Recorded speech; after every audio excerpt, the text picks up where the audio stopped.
Bonsoir à tous, merci de nous rejoindre. Tout de suite, les titres de ce journal. 100 mm d'eau à Fa'a, 73 mm à Mahina. La pluie est tombée en abondance cette nuit. La société et une partie des Tuamotu ont été placés en vigilance orange une bonne partie de la journée et les pompiers ont été beaucoup sollicités. Les pompiers et les équipes du ministre de l'Équipement, René Temeharo, nous reviendrons avec lui sur ces intempéries. Il est l'invité de ce journal. Nous parlerons notamment d'une problématique récurrente, le curage et la taille des caniveaux. Nous aborderons aussi le dispositif du permis aidé et le rapport critique de la CTC sur le centre de gestion et de formation qu'il préside. A tout de suite. La pluie des uns ferait le bonheur des autres. En Australie, de gigantesques feux de forêt continuent de ravager les environs de Sydney. Des feux qui pourraient redoubler car des pics de température sont encore attendus ce week-end. Et puis zoom sur un nouveau Rahui, une zone de préservation des poissons, vient de voir le jour entre Papara et Mataya. Encore faut-il le faire savoir. Nous avons suivi la première sortie de surveillance. Le reportage en fin de ce journal. Une bonne partie de la Polynésie est toujours ce soir en vigilance jaune aux fortes pluies. Mopelia, les îles de la Société et les Tuamotu du centre, de l'ouest, du centre-sud et du sud. Prudence donc, même si la situation se stabilise après un début de journée, placé lui en alerte orange par Météo France. Des trompes d'eau se sont abattues notamment sur la côte ouest de Tahiti. Mélissa Chong, Marcel Bonneau. C'est la saison. Les fortes pluies font leur retour et apportent avec elles leur lot d'inondations et d'éboulements. À Punaoya, l'eau est montée de quelques centimètres. Ce locataire s'est retrouvé face à un terrain inondé. Effectivement, on a eu beaucoup d'eau cette nuit. Donc petit à petit, l'eau elle est montée. Elle a failli rentrer dans la maison. On a essayé de la pousser le plus possible vers l'extérieur pour éviter que ça rentre. Voilà. Mais c'est vrai que dès que la pluie s'est arrêtée, l'eau elle est partie toute seule. Mais jusqu'à 7 h du matin, tout était inondé ici. C'était comme une grande piscine. Voilà. C'était assez impressionnant. Voilà. Moi, je viens d'arriver sur l'île, donc je n'étais pas habitué à ce type de phénomène. Du côté de la caserne de Punaoya, on charge les pompes à eau et les tuyaux. Direction la servitude où habite David pour constater les faits. On a été appelé pour une maison inondée. Voilà, donc là, on est là sur les lieux, on constate que l'eau s'est décomptée tout seul depuis l'appel qu'on a reçu ce matin. Je viens d'avoir le propriétaire, elle se déplace, elle viendra voir, mais tout ce que je lui ai dit que c'est bon, il n'y a pas vraiment d'intervention de notre part. Si sur la côte ouest, ce sont plutôt des terrains qui sont inondés, à Tiperui, c'est une coulée de boue qui vient perturber le quotidien de ses habitants. L'occasion pour Sergio Borde de rappeler quelques règles de bon sens pour éviter les éboulements à proximité des habitations. On a eu donc un écoulement de boue sur 3 habitations qui sont en contrebas, dû au curage qui n'a pas été effectué. Il y a quelques mois derrière nous. Concernant ces fortes pluies, c'est sûr que le message qu'on peut leur faire passer, c'est de faire du curage préventif avant toute grosse pluie. C'est ça qui affecte les éboulements qu'on voit un peu partout. La prudence est donc de mise pour les jours à venir. Selon Météo France, les îles du Vent et les îles sous le vent sont placées en vigilance jaune de fortes pluies. Cette nuit, il est tombé plus de 100 mm d'eau en quelques heures, ce qui a perturbé l'activité de l'aéroport. La voie qui mène au stationnement des avions, vous le voyez, s'est retrouvée sous l'eau. Certains appareils ont dû être tractés, ce qui a engendré de légers retards. La piste elle-même n'a pas été inondée, ce qui est à mettre, selon ADT, au crédit des travaux d'évacuation des eaux sur le bout de piste côté Papeete. René Temeharo, bonsoir. Merci d'être avec nous. Vous êtes le ministre de l'Équipement et des Transports terrestres. Vous êtes aussi président du Centre de gestion et de formation. On a beaucoup de sujets à aborder ce soir. Une réaction tout d'abord sur ces inondations. Un peu partout, la population, les pompiers mettent en cause la taille des caniveaux qui ne serait plus proportionnée à la densité de population. Y a-t-il des travaux d'envergure à réaliser et rapidement ?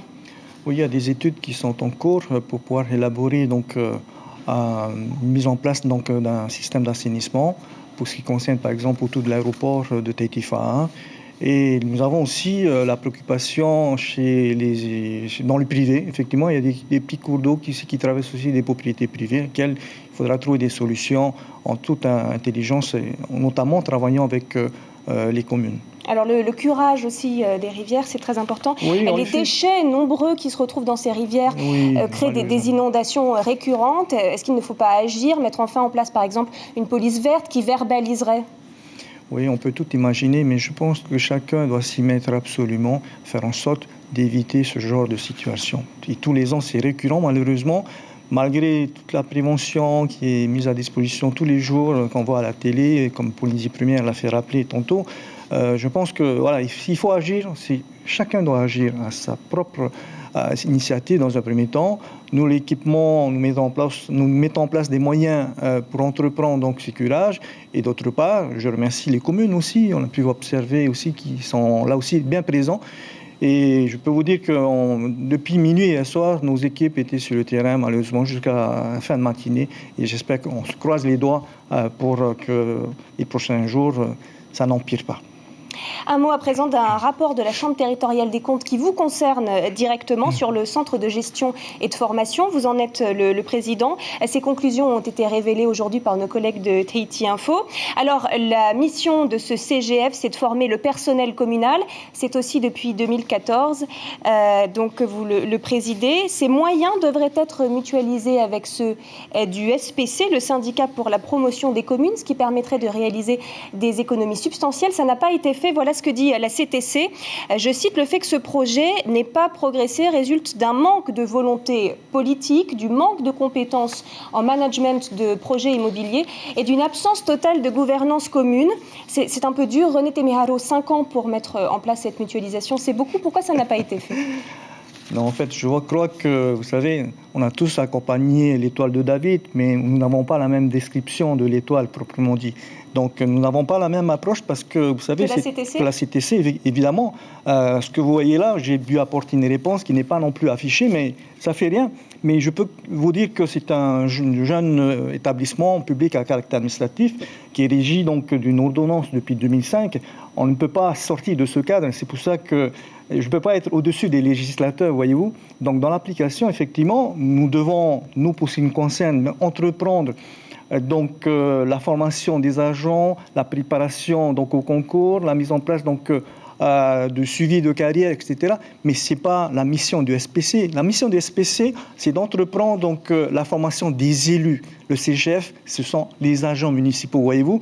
Donc ce qui est donc énoncé là, c'est en fait l'idée qui nous anime depuis quelques années, à savoir donc mutualiser les moyens à travers une maison des communes, tout simplement. C'est pas donc que ça va être fait. Ça va être fait. Et nous dire aujourd'hui que nous Combien n'avons de temps pas avant que ce soit fait ? Vous savez, c'est pas si évident que ça, parce que chacun doit mettre donc de l'argent pour pouvoir faire financer ce genre d'opération. D'abord, il faut avoir un terrain.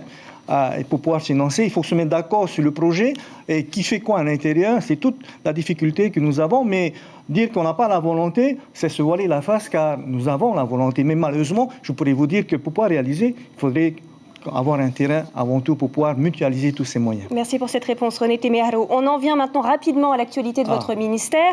Vous avez présenté ce matin le nouveau bus électrique qui entrera en service sur la ligne Otumauro-Arwe et l'un des 12 nouveaux autocars qui effectueront les lignes interurbaines. Ces nouveaux véhicules porteront ainsi à 160 le nombre de nouveaux autobus en service, mis en service cette année. Vous avez également présenté une mesure très attendue, notamment des demandeurs d'emploi, le permis de conduire aidé. Qui pourra bénéficier de cette aide ?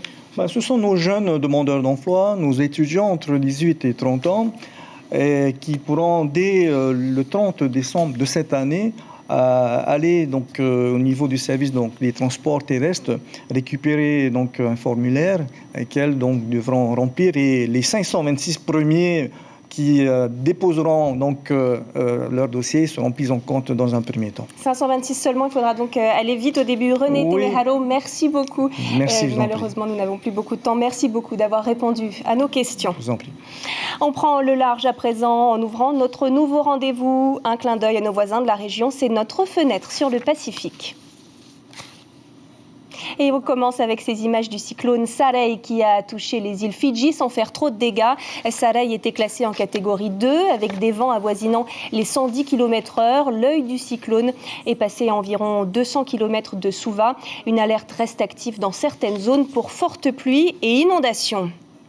En Australie, la pluie a offert une courte trêve de Noël aux pompiers, mais cet été reste marqué par de gigantesques incendies liés au réchauffement climatique. Ils ont déjà fait plus de 10 morts et dévasté plus de 5 millions d'hectares. Et les hausses de température annoncées pour le week-end font craindre le pire. Laurence Pourteau. Le répit aura été de courte durée. Les habitants de Sydney et de Nouvelle-Galles du Sud avaient pourtant accueilli des averses avec soulagement pendant le réveillon de Noël. Les pompiers en ont profité pour renforcer les lignes de confinement avant une nouvelle détérioration des conditions météo qui s'annonce. Les services de secours s'engagent maintenant dans une véritable course contre la montre. De vastes feux de forêt menacent en effet de se rejoindre sur les Blue Mountains. Les foyers se sont développés autour d'un axe routier important qui relie ce site naturel à Sydney.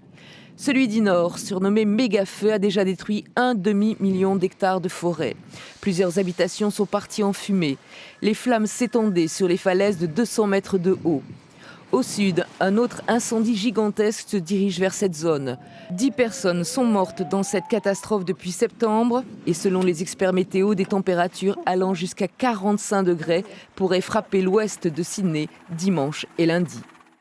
Une situation dramatique causée, vous l'avez entendu, par des températures records. Et le réchauffement climatique préoccupe l'ensemble du Pacifique. En Nouvelle-Calédonie, le Congrès vient de voter l'état d'urgence climatique. Une conférence climat et biodiversité se tiendra sur le Caillou en mars 2020. Retour à Tahiti où la préservation des ressources est aussi au cœur des préoccupations. Un nouveau rahui vient d'ailleurs de voir le jour entre Papara et Matayea. Nicolas Suire a accompagné la brigade chargée de la surveillance de la zone. Son but, faire savoir que la pêche y est désormais tabou. Regardez. Première sortie de surveillance de la zone de Rahui, mise en place sur les deux communes de Papara et Matayea. Depuis le 7 décembre, il est interdit de pêcher entre la passe d'Haïfa et de Te Avara. Nous tous, on a été pêcher quand on était jeunes, serait-ce que pour s'amuser, pour apprendre à pêcher ou pour manger. Mais on se rend compte qu'aujourd'hui, il y a de moins en moins de poissons et c'est pour ça qu'il est nécessaire aujourd'hui de préserver la ressource pour nos enfants, pour notre population. Les pêcheurs de Papara et de Matayea ont mis 3 ans à admettre que le poisson manquait et qu'il fallait un rahui. Il y a toujours du poisson, mais c'est pas comme avant. Pas comme avant. On me disait qu'avant il y avait des gros poissons et maintenant les poissons ils descendent dans la profondeur. Là, ce qu'on veut, c'est que les gros poissons, ils reviennent. Nous manquons d'espèces de poissons aussi qu'on ne voit plus il y a bien des années. J'ai fait la pêche de mon plus jeune âge et puis là, je constate que les poissons ne sont plus à la place, ils sont au fond et il faut carrément aller chercher du poisson au fond. Ici, la balise verte marque la limite du rahui à Matayea depuis la passe d'Haïfa. La zone s'étend sur 10 km jusqu'à cette balise noire et blanche, marquant l'autre limite à Papara depuis la passe de Te Avara. Le rahui est mis en place, il reste à s'assurer qu'il soit respecté. Il y a beaucoup de monde de l'extérieur qui viennent sur Papara Matayea, donc la surveillance, c'est quelque chose qu'on doit être bien mettre en place. Et c'est plutôt cette partie qui est assez compliquée. Le rahui durera 2 ans. À l'issue de ce délai, le comité de gestion jugera s'il doit être maintenu, supprimé ou déplacé. On clôt ce journal sur une triste nouvelle. L'ancien champion de football, Glenn Aitamei, fils de Louis Babo Aitamei et de Loma Spitz, est décédé aujourd'hui des suites d'une maladie. Formé au club de l'AS Vénus, il avait été champion de Tahiti au début des années 90 avant de devenir capitaine et entraîneur adjoint de l'AS Vénus. Il aura tout gagné avec le club. Toutes nos condoléances à sa famille et à ses proches. Un rappel de l'information principale de ce journal. Mopelia, les îles de la Société et une partie des Tuamotu toujours en vigilance jaune ce soir. Après avoir été en alerte orange une bonne partie de la journée, des trompes d'eau se sont abattues, notamment sur la côte ouest de Tahiti. L'aéroport de Fa'a a été partiellement submergé. Météo France prévoit un retour progressif à la normale. Ainsi s'achève ce journal. Merci de l'avoir suivi. À suivre le show de Noël de votre émission Prodige avec de jeunes virtuoses de la musique classique. Excellente soirée à vous sur la première.